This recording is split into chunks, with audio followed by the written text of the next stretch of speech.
আসসালামু আলাইকুম। আশা করি সবাই ভালো আছেন। এইচএসসি ফার্স্ট ইয়ারের ২য় অধ্যায় ভেক্টরের যে ক্লাসগুলো নিয়ে আমি আপনাদের সামনে বারবার করে আসছি। আজকে সেই ক্লাসের ৪র্থ পর্ব বা মানে মোর সিম্পলি বললে ক্লাস ৪ আপনাদের সামনে শুরু করতে যাচ্ছি। খুবই ফর্মাল একটা ঘোষণা দিয়ে প্রতিবার ভিডিও শুরু করি। আসলে ইটস গেটিং ওল্ড। আমি দেখি এর পরের ভিডিওগুলো থেকে আরেকটু ক্যাজুয়ালি শুরু করতে পারি কিনা। বাট এনিওয়েজ ক্লাস 4 আমরা আজকের ক্লাসে আসলে কোত্থেকে আলোচনা শুরু করব? গত ক্লাসে ৩ নাম্বার ক্লাসেতে আমরা ইকুয়াল ভেক্টর এবং অপোজিট ভেক্টর, সমান ভেক্টর আর বিপরীত ভেক্টর আলোচনা শেষ করার পর একটা কথা বলেছিলাম যে, যদি কোন একটা ভেক্টর এরকম হয় আমাদের কাছে কথার কথা p ভেক্টর এবং অন্য একটা ভেক্টর যদি এরকম হয় ধরে নিচ্ছি q ভেক্টর, কিন্তু p ভেক্টর এবং q ভেক্টরের দিক সম্পূর্ণ ভিন্ন, মানে অপোজিট, ভিন্ন না, সম্পূর্ণ বিপরীত, অপোজিট দিকের।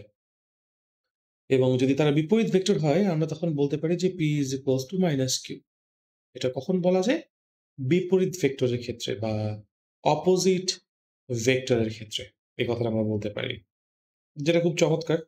কিন্তু এখানে যেই জিনিসটা আসলে মাথায় রাখতে হবে বা যে জিনিসটা আমরা আসলে বলতে চাচ্ছিলাম গত ভিডিওতে, যে যদি আমরা এখানে একটা ম্যাথমেটিক্যাল অপারেশন এরকম করে টান দেই যে মাইনাস কিউটা তো আমাদের এখানে রাইট হ্যান্ড সাইডে আছে। তো রাইট হ্যান্ড সাইড থেকে সেটা যদি আমরা লেফট হ্যান্ড সাইডে নিয়ে আসি তখন p প্লাস কিউ হয়ে যায় সেটআপটা। তো যদি p প্লাস কিউ হয় তখন সেটা ইকুয়ালস টু, যদি আমরা 0 বলতে চাই সেটাকে একটা ভেক্টর সাইন দিয়ে বলতে হয়। এটাকে বলতে হবে আমাদের জন্য 0 ভেক্টর বা নাল ভেক্টর।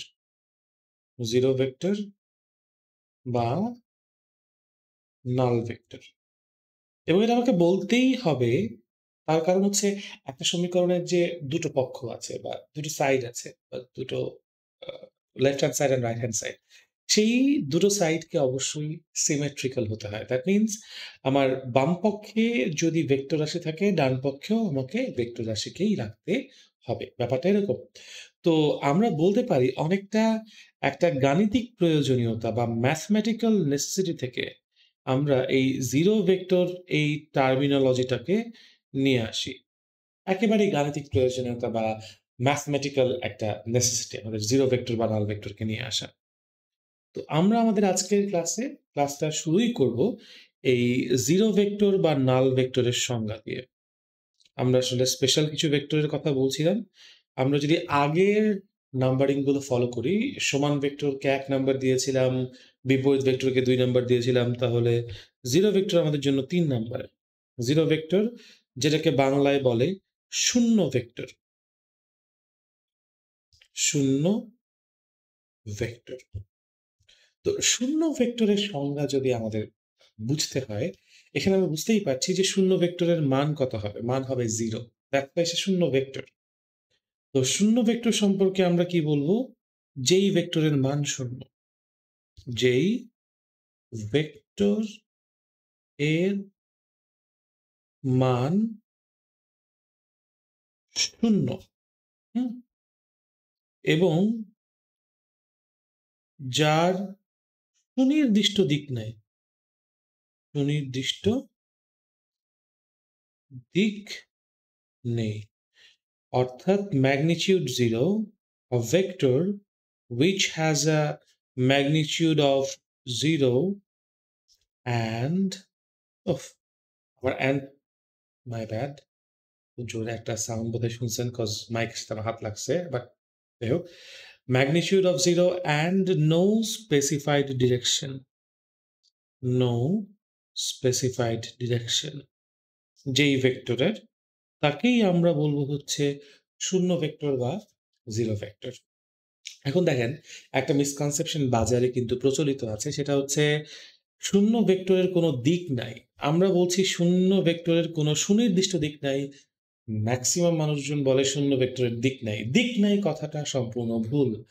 দিক নাই, no direction and no specified direction এর মধ্যে কথা আকাশ পাতাল ডিফারেন্স আছে একটা। ঠিক আছে? তো 0 ভেক্টরের সংজ্ঞা যদি আমাদের পড়তে হয় আমরা বলব, যেই ভেক্টরের মান শূন্য, প্রথম কথা, এবং যার ম্যাগনিটিউড 0 বা যার কোনো সুনির্দিষ্ট দিক নেই, নো স্পেসিফাইড ডিরেকশন, তাকেই আমরা বলব হচ্ছে 0 ভেক্টর বা শূন্য ভেক্টর। এটা মাথায় রাখবেন। আচ্ছা, এখন মান তো 0 কেন সেটা তো আমরা এই ইকুয়েশন থেকে বুঝতে পারছি মান 0 কি করে হতে পারে, তাই না? কিন্তু নো স্পেসিফাইড ডিরেকশনটাকে আমি একটু স্পেসিফাই করতে চাই যে কোনো সুনির্দিষ্ট দিক নেই এই কথাটার অর্থ কি? আপনারা হয়তো শুনে থাকবেন এরকম উদাহরণ আমরা অনেক সময় দেই যে মনে করি কোনো একটা কণা A বিন্দু থেকে B বিন্দুতে সরে আসলো এবং কিছুক্ষণ পর সেই একই কণা যদি আবার B থেকে মানে A বিন্দুতে চলে আসে। ১ম বার কি হয়েছে? A থেকে B তে গিয়েছে আর ২য় বার সে B থেকে A তে এসেছে। এবং যদি আমরা জিজ্ঞেস করি যে তার সরণ কত? ডিসপ্লেসমেন্ট কত? আমরা তখন উত্তর দিই যে তার সরণ হচ্ছে ০। কিন্তু এখানেই তো ক্যাচটা। দেখেন, তার সরণ যে ০ দ্যাট মিনস সে A থেকে B তে গিয়ে আবার A তে ফেরত এসেছে। তো আপনারা যদি এই পুরো জিনিসটাকে একটু গভীরভাবে চিন্তা করেন তাহলে বুঝতে পারবেন যে সরণ ০ হবার আগ মুহূর্ত পর্যন্ত সরণ ০ হবার আগ মুহূর্ত পর্যন্ত এই কণাটা বাম দিকে মুভ করতেছিল। বাম দিকে সরে আসতেছিল। B থেকে A এর দিকে আসতেছিল। এসে তারপর সে 0 ভেক্টরে হয়েছে। এখন এটার সাথে যদি আপনার আরেকটা কন্ট্রাস্ট সিনারিও চিন্তা করেন যে কোনো একটা কণা B থেকে A তে আসবে। কোনো একটা কণা মনে করেন B থেকে A তে আসতেছে এবং তারপর সেই কণাটা আচ্ছা এটা যদি B হয় এটা হচ্ছে A এবং তারপর সেই কণাটা আবার A থেকে B এর দিকে যাচ্ছে। সো একবার B থেকে A তে এলো তারপর আবার A থেকে B তে গেল। তাহলে কণাটা এখন অবস্থান করছে কোথায়? অবশ্যই B প্রান্তে। কিন্তু এই যে তার সরণ ০ এক্ষেত্রেও সরণ ০ কিন্তু সেই মুহূর্তে সরণ ০ হওয়ার আগে বা B বিন্দুতে আসার আগ মুহূর্ত পর্যন্ত কণাটা লেফট হ্যান্ড সাইড বা ডান দিকে সরছিল। তো এই যে 0 ভেক্টর এখানে সে 0 পয়েন্টে আসলো। সে 0 পয়েন্টে আসার আগ পর্যন্ত তার ট্রেন্ড ছিল। ট্রেন্ড বলতে আপনারা সবাই বোঝেন মানে কোন দিকে যাওয়ার তার কি বলবো এটাকে মানে প্রবাবিলিটি ছিল বা কোন দিকে যাচ্ছিল সে।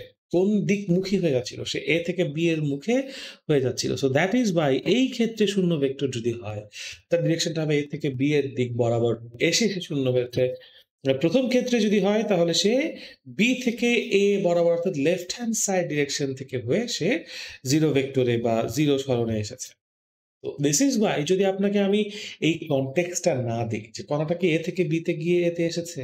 মানে ১ম কেস A থেকে B তে গিয়ে A তে এসেছে? নাকি B থেকে কণাটা A তে গিয়ে তারপর আবার B তে এসেছে? মানে এইটা যতক্ষণ পর্যন্ত আপনাকে না বলবো আপনি বুঝতে পারবেন না যে শূন্য ভেক্টরের কথা যে বলা হচ্ছে সেটা আসলে কোন ডিরেকশনে বলা হচ্ছে। দিস ইস ওয়াই আমরা বলব শূন্য ভেক্টরে কোনো সুনির্দিষ্ট কি নাই? দিক নাই। কিন্তু শূন্য ভেক্টরের দিক নেই কথাটা আসলে আমরা বলতে চাই না বা বলতে পারি না। এনিওয়েজ তো শূন্য ভেক্টরটা সম্পর্কে যদি আমাদের আইডিয়াটা হয়ে যায়, তারপর আমরা যে ভেক্টরটা নিয়ে কথা বলতে পারি, সেটা হচ্ছে একক ভেক্টর। ৪ নাম্বার দিচ্ছি কেন আপনারা হয়তো বুঝতে পারছেন। আমরা যেভাবে আমাদের ২ নাম্বার ক্লাস বা ৩ নাম্বার ক্লাস থেকে ১-২ শুরু করেছে। আজকে যেহেতু ৪ নাম্বার ক্লাস, কাজেই মানে বুঝে নিচ্ছেন আশা করি। ১ নাম্বার ছিল সমান ভেক্টর, ২ নাম্বার ছিল বিপরীত ভেক্টর, ৩ নাম্বার শূন্য ভেক্টর, ৪ নাম্বার হচ্ছে একক ভেক্টর বা ইউনিট ভেক্টর। আচ্ছা, একক ভেক্টর বা ইউনিট ভেক্টর যেটা আছে, যদি আমরা এটাকে এক্সপ্লেইন করতে যাই, আ নাম শুনে বুঝতে পারছেন যেই ভেক্টরের মান ১, শূন্য ভেক্টরের সংজ্ঞা যদি এরকম হয়, যেই ভেক্টরের মান ০ তাহলে একক ভেক্টরের সংজ্ঞা তো এরকমই হবে যেই ভেক্টরের মান ১। যেই ভেক্টরের মান একক বা ১। Vector of unit magnitude. A vector of unit magnitude is called an unique vector. A unit vector. দেখছেন আমার আসলে ইংরেজিও পড়তে হবে। আমার মনে হয় ডিসলেক্সিয়া আছে। Magnitude K I don't know কি বলতেছিলাম। যাই হোক magnitude. A vector of unique magnitude is called a unique vector. Unit ভেক্টরের উদাহরণটা খুব সহজে আসলে চিন্তা করা যায়। যেমন মনে করি এটা একটা ভেক্টর। ভেক্টরের নাম দিয়ে দিলাম। মনে করেন এটা একটা কিউ ভেক্টর। কথার কথা। তো এই কিউ ভেক্টরের কিউ ভেক্টরের মান কত যদি জিজ্ঞেস করি, আমরা বলব কিউ ভেক্টরের মান হচ্ছে কিউ। স্বাভাবিকভাবে কিউ ভেক্টর যদি ভেক্টর সাইন না থাকে তাহলে আমরা সেটাকে মান হিসেবে প্রকাশ করি। সুতরাং কিউ ভেক্টর এর দিকে একক ভেক্টর ইকুয়ালস টু, আসলে একক ভেক্টরটা দেখতে কেমন হবে সেটাকে একটু আমরা একক ভেক্টর কিভাবে প্রকাশ করি সেটা একটু দেখাই। একক ভেক্টরকে আমরা সাধারণত স্মলার বা মানে লোয়ার ক্যাপ দিয়ে তার মাথার উপর একটা এরকম হ্যাট সাইন বা ক্যাপ সাইন দিয়ে সেটাকে আমরা একক ভেক্টর বলতে পারি। Q cap is equals to হবে ভেক্টর কিউ ডিভাইডেড বাই তার মান, অর্থাৎ কোনো ভেক্টর রাশিকে তার মান দিয়ে ভাগ করলে if you divide a vector by its magnitude you get unit vector in the direction of the set vector. ঠিক আছে? সো দ্যাট মিনস আমরা যদি হচ্ছে গিয়ে এইখানে এটাকে কিউ ক্যাপ এটাকে একটা একক ভেক্টর ধরি, এইখানে আরেকটা কিউ ক্যাপ একক ভেক্টর ধরি, এরকম অনেকগুলা কিউ ক্যাপ যখন একই ডিরেকশনে আছে সবগুলো মিলে আমাদের আসলে একটা কিউ ভেক্টর হয়েছে। এখান থেকে আমরা আরেকটা ইকুয়েশন নিয়ে আসতে পারি, আমরা বলতে পারি vector q is equals to magnitude q into q cap. ঠিক আছে? খুবই কোয়াক হচ্ছে এই ইকুয়েশনটাতে, but q vector is equals to the magnitude of q is into q cap. একক ভেক্টরটাকে তার মান দিয়ে গুণ করে আমরা মূল কিউ ভেক্টরের মানটা পাচ্ছি। ঠিক আছে? একক ভেক্টরের মান তো একক, আর একক ভেক্টরের যে দিকটা আছে, একক ভেক্টরের magnitude is 1 and the direction of the একক ভেক্টর বা ইউনিট ভেক্টর, একক ভেক্টরের দিক কোন দিকে হবে? যেমন এখানে আমরা যদি কিউ একক ভেক্টরের কথা বলি, এই কিউ একক ভেক্টরের দিক হবে কিউ ভেক্টরের দিকে। কিউ ভেক্টর এর দিকে। এবং মোস্টলি একক ভেক্টরকে আমরা দিক বোঝানোর ক্ষেত্রেই ব্যবহার করি বা দিক বোঝানোর জন্যই আমরা আসলে ব্যবহার করি। ঠিক আছে? সো একক ভেক্টরের কাজ কি? একক ভেক্টরের কাজটাই হবে এরকম যে আমরা দিক প্রকাশ করব। ঠিক আছে? একক ভেক্টরটাকে এইজন্যই নিয়ে আসা হয় আলোচনায় যেন আমরা আসলে মানে ম্যাগনিটিউড তো ১, 1 কনফার্মড। সো একক ভেক্টর এর ব্যবহার দিক নির্ণয়ে বা দিক বোঝাতে ব্যবহার হয় দিক বোঝাতে। শুধুমাত্র যদি কোথাও আমার দিক নিয়ে প্রশ্ন থাকে যে এটা কোন দিকে যাবো বা ভেক্টরটা কোন দিকে হবে, সে সকল ক্ষেত্রে আমরা আসলে একক ভেক্টরকে ব্যবহার করে থাকি। একক ভেক্টরকে জানার পরবর্তীতেই আরেকটা যেই ধারণাটা ইউনিট ভেক্টরের পরে যে ধারণাটা আসা উচিত সেটা হচ্ছে আয়ত একক ভেক্টর বা রেক্ট্যাঙ্গুলার ইউনিট ভেক্টর। আয়ত একক ভেক্টর বা rectangular unit vector. Rectangular unit vector.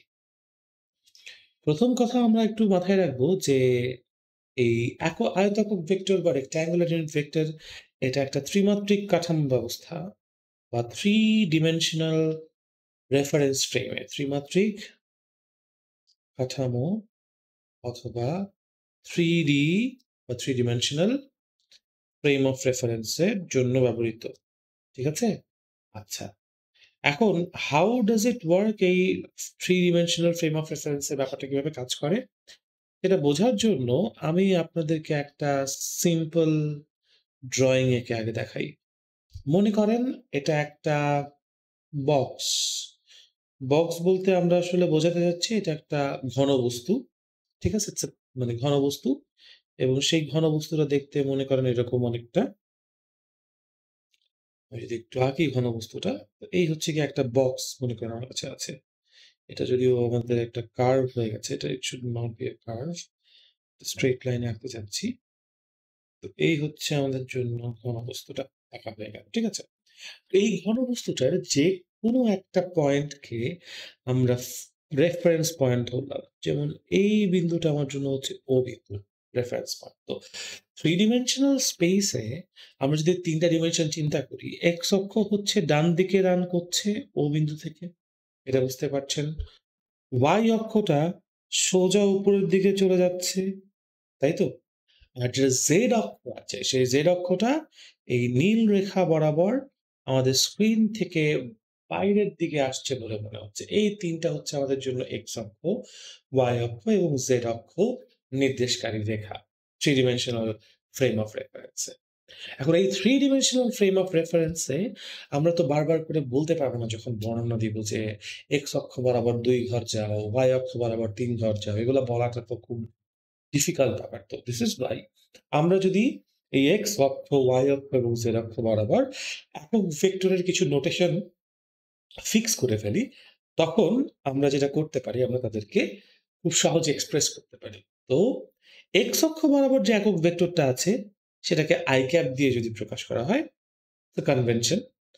y অক্ষ বরাবর যে একক ভেক্টর আছে সেটাকে যদি আসলে y ক্যাপ দিয়ে না, j ক্যাপ দিয়ে প্রকাশ করা হয়, ধনাত্মক দিক বরাবর অবশ্যই, এবং z অক্ষ বরাবর যে একক ভেক্টরটি আছে তাকে যদি k ক্যাপ দিয়ে প্রকাশ করা হয়, দ্যাট মিনস x অক্ষ বরাবর আমাদের যে একক ভেক্টর সেটা হচ্ছে i ক্যাপ, y অক্ষ বরাবর যেটা একক ভেক্টর সেটা হচ্ছে j ক্যাপ এবং z অক্ষ বরাবর যেটা একক ভেক্টর সেটা হচ্ছে k ক্যাপ। তাই তো? i ক্যাপ, j ক্যাপ এবং k ক্যাপের পরিচয় কি? নিজ, নিজ অক্ষ বরাবর।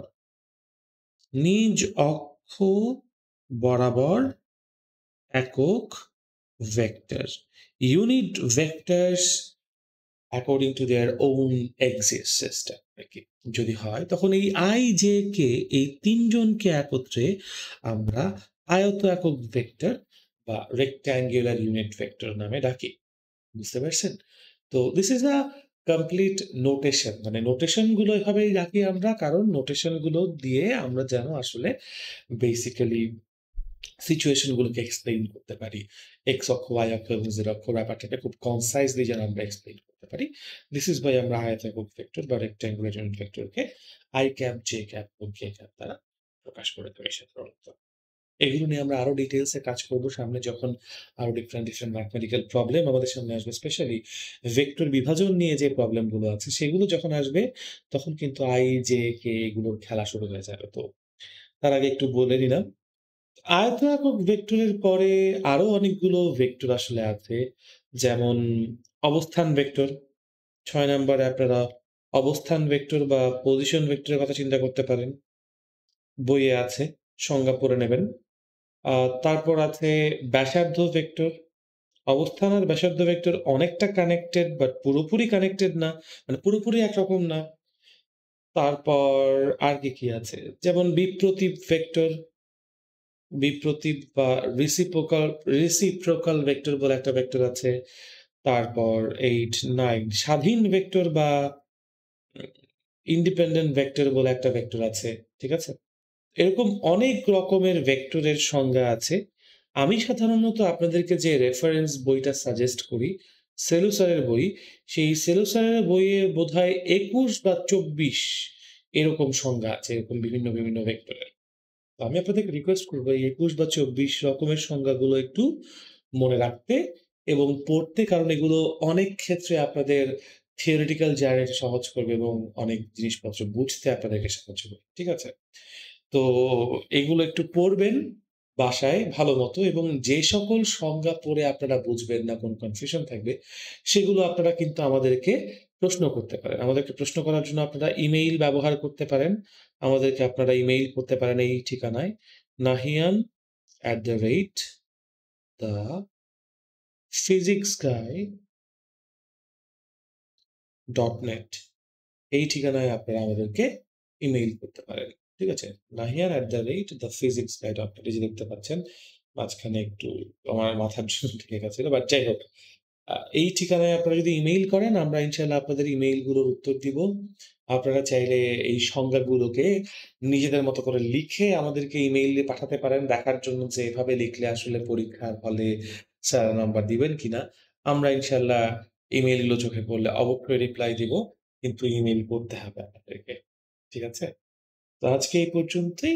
পরবর্তী ক্লাসে আমরা আমাদের ৩ নাম্বার ক্লাসে একটা প্রশ্ন রেখেছিলাম যে ভেক্টর যোগের বহুভুজ সূত্র এবং ত্রিভুজ সূত্রের যে সীমাবদ্ধতা, যে ওরা ক্রম মেনে চলে, দুক্ষেত্রেই ক্রম মেনে চলে, সেটাকে আমরা কি করে সমাধান করব, বা একই সময়ে ক্রিয়াশীল হলে ভেক্টর গুলোকে কিভাবে লব্ধি বের করব, সেটা নিয়ে আমরা এর পরবর্তী ক্লাসে আশা করি আলোচনা করব।